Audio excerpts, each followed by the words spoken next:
I just don't know how it would work with Zari. I ain't gonna lie. She seems like she's batshit crazy, so I think you need to tread carefully. I tried twice, didn't work. Both times. Wow. Never seen a man this thirsty. The Namibian desert lives within Lewis. I am here for the shade and for people reading each other. I love that bit. As long as no one is fighting and it's not toxic, I am here for that. Anyway, hey there, it's Valerie. Welcome to my channel. In this episode, I'll be reviewing Young, African and Famous, Season 2, Episode 3. If you're new to my channel, please click the like button, turn on the notification bell and subscribe. Personally, I don't understand Kanye appearing confused because people are upset at the fact that she was swearing at them and forcing them to make up. Instead of her being just a neutral party and saying, I know there's a lot of confusion in the group. I know there are a lot of relationships that are sort of not functioning as we did in Season 1. I don't know exactly what's going on, but I am happy to play advocate to sort of help people mend bridges. That way we can work better as a group, because our group is based on friendship and we treat each other equally, and it's important that we all get along. I think that's what she should have said instead of dropping F-bombs and stuff. And for Zari to sit there with Kaylee and be talking about Annie's marriage and the fact that Two-Face is being accused of having impregnated someone, that's a bit rich. Given the fact that Diamond is sleeping with everything that walks, why does she feel the need to sort of talk down about Annie? I didn't like that. I didn't like that at all. Because Diamond is there chasing after Fantana. Last season, he was chasing after Nadia. And he's still going back to her under the guise that he's going to see his children. And nobody has criticized her for that. And yet she sits on a high horse criticizing Annie. I didn't like that. I don't know. Annie had to sit down with ANDILE, and it's like, I get where she's coming from. Apparently, Two-Face has 5 children with 2 other ladies, and I'm not sure whether her daughter is the oldest or whether one of these ladies has an older child than Annie, and then Annie has her 2 daughters, so that's 7 children, and they all seem to be sort of like young adults, so they're either in preteens or they're teenagers. And she was sort of saying that, yes, it's okay for people will talk, but they need to understand we have grown-up children. And because we have grown-up children, they are able to read, so they can read the blogs, they can see the videos, they can see everything that's going on. I don't think it's fair for people to be criticizing my marriage and to be saying all the nasty things that people are saying, which does make sense. But to me, it also like, if Two-Face didn't give people the material to work with, people wouldn't be saying anything. So it has to start at home. Two-Face has to start by respecting his children, and then expect the society to do the same, because people are saying this because of the relationships that he has. If he were to change his attitude and his behavior, bloggers would have nothing to say. YouTubers like myself would have nothing to say. But because he's giving people material to work with, this is why people go on and say whatever they want to say. So I really hope he does put in the work and he really does find a way to sort of mend bridges with his children and make his children understand what's going on, find a way to repair his marriage. I have to give it to Annie because she is, she is a very faithful and loyal wife to her husband, because I don't think a lot of women would have stayed for someone who had children with other people. It's more or less he's got 3 wives, because he's got 2 children here, 2 children there, and then he's got 3 children with somebody else. That's not an affair. That's a relationship, because he kept going back and impregnating someone, and there must have been some sort of understanding as to why he kept doing that with those ladies. Because once is a mistake, twice, I don't know, 3 times. Anyway, I digress. I don't understand Zari and Diamond. So Zari meets up with ANDILE. They are having a conversation about the party and the fact that ANDILE has decided to take a step back. Obviously, Zari lets him know that the reason why Diamond is not happy with ANDILE chasing Zari is the fact that they are the same person. They have the same bad habits, so they're both players and they know what they get up to. This is why he doesn't want Zari to have anything to do with ANDILE. And it's like, okay. He, on the other side of town, is busy meeting up with Fantana. Fantana, understand what Louis was saying, because Fantana, I don't want to call her a gold digger, but she ain't messing with no broke, in the sense that she skirted away from Lois, but she's happy to go to Diamond's house. As soon as he asks her for a kiss, she dives in for a kiss, and it's like, let him do the work. Don't be so thirsty. Don't be so thirsty.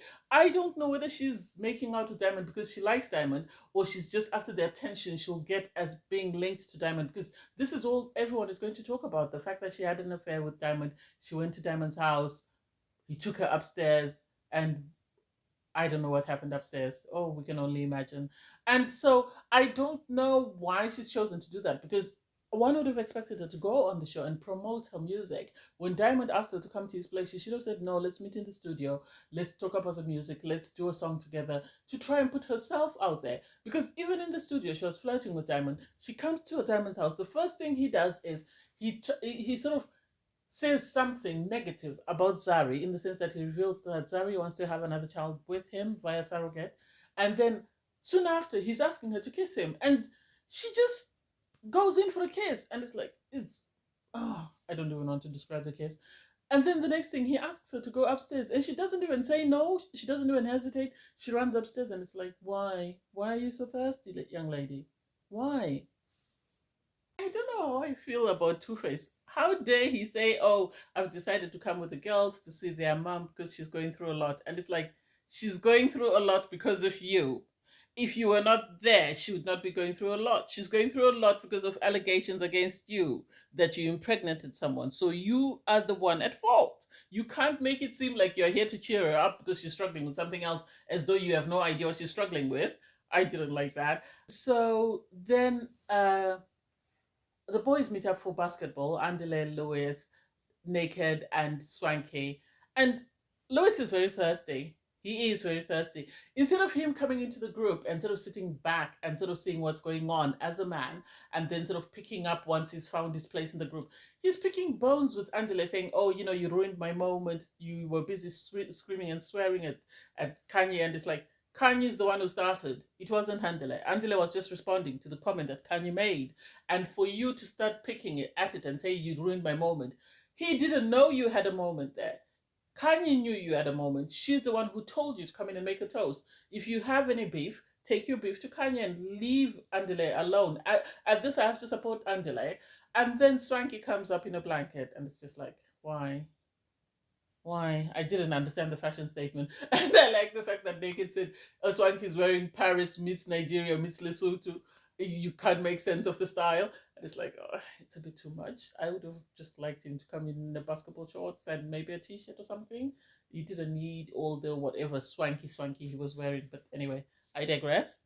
I actually love the meet-up in this episode, because there is a lot of shade and a lot of, snarky comments, but there isn't as much toxicity or drama going on. So I really like the meetups. The guys then later meet up. So ANDILE, Naked, and Louis meet up with Tubaba. And you can see that Louis is trying to find his place in the group, and is really trying very hard to sort of push his way in, because even even Naked brought it up to say, he's trying too hard. He's trying too hard. I like the fact that ANDILE sort of had a conversation with Tubaba about what's going on with the rumors and the fact that he's got children and how the children are coping with that. And so that was sweet to see them sort of have a conversation, because they're both known for being players. They're both known for, not being the best of partners. And it was nice to see them sort of have a conversation about the allegations against Tubaba impregnating the banker, and also how his children feel about that, and the lack of privacy, in the sense that in this day and age, people go online.